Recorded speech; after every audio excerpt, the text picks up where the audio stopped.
So, according to the guy I was just talking to, this whole part right here an hour ago wasn't even going over.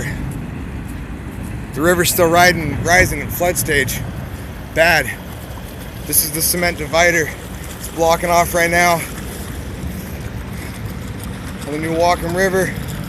A little part of it right here coming over the divider. Still getting higher in just the 10 minutes that I've been here. It's crazy.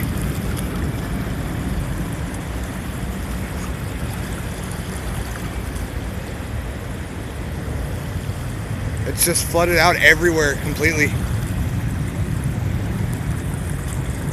Completely flooded. Practically watching this thing rise. This is crazy.